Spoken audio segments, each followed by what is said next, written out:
আসসালামু আলাইকুম। আমাদের মাঝে আজকে রয়েছে আমার এক ছোট ভাই তানভীর। তার সাথে ঘটে যাওয়া কিছু ভৌতিক ঘটনা সে আমাদের মাঝে শেয়ার করবে। সো তানভীর, তোমার লাইফে ঘটে যাওয়া ভৌতিক ঘটনাগুলো আমাদের সাথে একটু শেয়ার করো। আসসালামু আলাইকুম ভাই। তো আমার বাসা সাভার আশুলিয়াতে।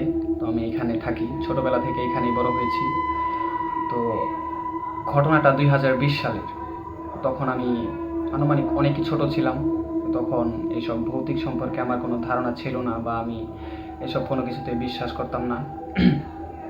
তো একটা সময় আমি আর আমার একটা ফ্রেন্ড ছিল, তো যার সাথে আমি অনেক চলাফেরা করতাম। তো আমার একটা শখ ছিল পাখি ধরার বা পাখি পালার, এরকম একটা শখ ছিল আমার। তো আমাদের এখানে একটা বট গাছ ছিল, পাশাপাশি দুইটা বট গাছ ছিল আমাদের এখানে। তো একটা বট গাছে প্রচুর পাখি থাকতো। তো সেইখানে আমি আর আমার ওই ফ্রেন্ডটা, ছোটোবেলার ফ্রেন্ডটা, দুইজন একসাথে গিয়েছিলাম পাখি ধরতে। আর তখন সময়টা ছিল দুপুরবেলা। তো আনুমানিক 1টা থেকে 2টার কাছাকাছি। তো এরকম আমাদের গুরুজনরা বলে থাকেন যে এরকম সময়ে গাছে ওঠা বা অন্য কিছু থেকে বিরত থাকার জন্য। তো ওইগুলো আমরা অমান্য করেই, তো আমি আর আমার সেই ফ্রেন্ডটা গাছে উঠি পাখি ধরার জন্য। তো আমার ওই ফ্রেন্ডটা নিচে দাঁড়িয়েছিল আর আমি উপরে উঠেছিলাম পাখিটা ধরার জন্য। তো ওইখানে একটি টিয়া পাখির বাসা ছিল। তো আমি, টিয়া পাখি তো এমনি আমাদের অনেক পছন্দের, তো ভাবলাম ধরলে ভালোই হবে, খারাপ না। তো আমি গাছে উঠি পাখিটি ধরার জন্য। তো যখন আমি গাছে উঠি, পাখিটি তখন বাসায় ছিল না, সে কোথাও বাইরে ঘোরাফেরা করছিল। তো তখন আমি যখন পাখিটি ধরতে উঠি, তো তখন আমার পেছন থেকে আটকা একটি কেমন যেন বাতাস বয়ে যায়। তো আমি সেটা ভালোই অনুভব করতে পারি। তো তারপর 2-1 মিনিট পর যখন পাখিটি বাসায় আসলো, আর তার মাঝে আমি একটু নিচে নেমেছিলাম তো পাখিটি আসার জন্য, যে আসলে তারপর ধরবো। তো তারপর আমি যখন আবার গাছে উঠি, তখন পাখিটি বাসার ভেতরেই ছিল। তো আমি যখন তাকে ধরতে যাই, তো এখানে আপনার কাঠের, কীভাবে বোঝাবো, কাঠের ভেতরে গর্ত করে এখানে পাখিগুলো থাকতো। তো যাই হোক, তো আমি যখন বাসার ভেতরে হাত দিই ধরার জন্য, তো তখন পাখিটি আমাকে কামড় দেয়। তো যার কারণে আমার একটু ব্লিডিং হচ্ছিল। তারপর আমি তারপর আবার আমি তাকে ধরতে যাই। তো তখন আমার পেছন থেকে কিসের জন্য একটা আঁচড় লাগলো। তো আমার যে নিচে যে ফ্রেন্ডটা ছিল, তোকে আমি বললাম যে কিছু দেখেছি কিনা বা এরকম। তো ও বললো যে না, তেমন কিছু না। আমি যখন, আচ্ছা, তারপর আমি বললাম আচ্ছা ঠিক আছে। তারপর আমি যখন আবারও বাসার ভেতরে হাত দিলাম, তো তখন আমার পেছন থেকে কি যেন থাপ্পড়ের মতো লাগলো অনেকটা। তো আমি এটা ভেবে ভয় পাই অনেক। তো ভয় পাওয়ার পর আমি, আমার ভাই একতলার মতো উঁচু হবে, যাই হোক, তো ওইখান থেকে ভয়ের কারণে আমি ফাল দিয়ে নিচে নেমে যাই।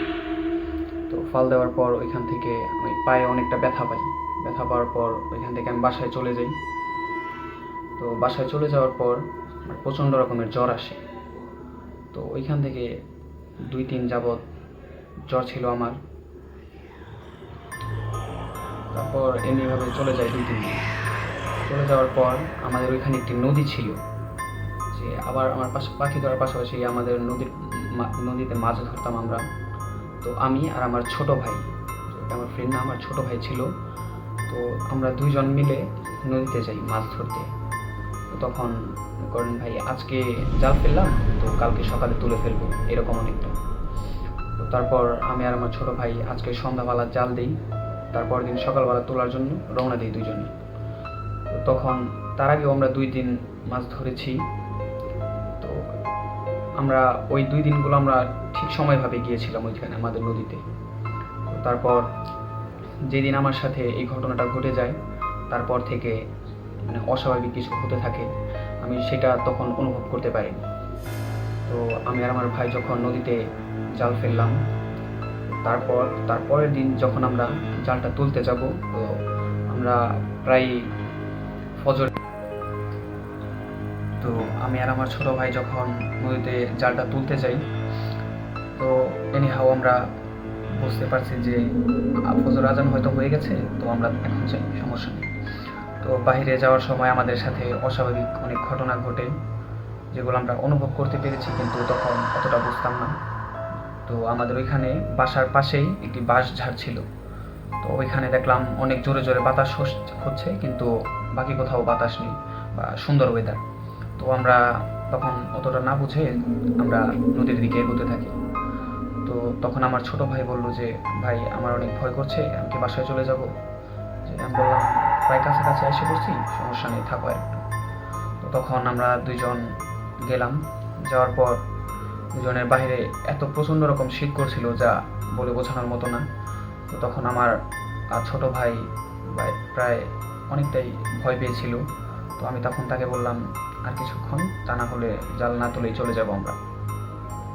তো তখন আমাদের ওই জায়গায় রাতের বেলা কিছু লোক মাছ ধরে, যা বড় নৌকাগুলা ওদিকে আমাদের এলাকায় কচাল বলে সবাই। তো ওনারা সবাই দেখলাম মাছ ধরছে। তো আমরা ভাবলাম সকাল যেহেতু হয়ে গেছে তাহলে ওনারাও আসছে। তো ওইখানে আমাদের একটা পরিচিত লোক ছিল আমাদের এলাকারই।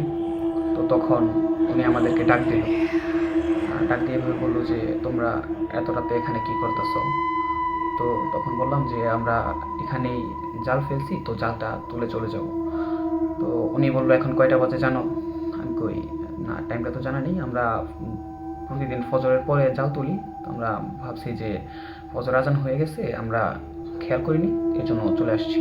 তখন আমরা টাইম দেখিনি, বা এরকম আমাদের ফোন ছিল না টাইম দেখার মতো। তো ওনারা ফোন অন করলে দেখালো যে তখন প্রায় 2টা বাজে। তারপর আমরা বললাম যে আমরা চলে যাবো। তখন তো আমাদের ভেতর অনেক ভয় কাজ করছিল যে আমাদের হয়তো এরকম কিছু হয়ে গেছে যে কেউ আমাদেরকে এখানে নিয়ে আসছে। ভাই বলার সাথে সাথে আমার গায়ের লোমগুলো দাঁড়িয়ে যাচ্ছে। যাই হোক, তখন ওনারা বললো যে আমরা চলে যাবো এখান থেকে। তো বললাম, তো তাদের সাথে আমি আমার আগের ঘটনাটা আমি শেয়ার করি। মানে ওদেরকে এত কিছু বলিনি, শুধু জাস্ট বলেছিলাম যে গাছের উপর থেকে আমার সাথে এরকম একটা ঘটনা ঘটেছিল। তো তখন ওনারা একজন নেমে আমাকে বাসা পর্যন্ত আগিয়ে দিয়ে গেছে, 2 ভাইকে।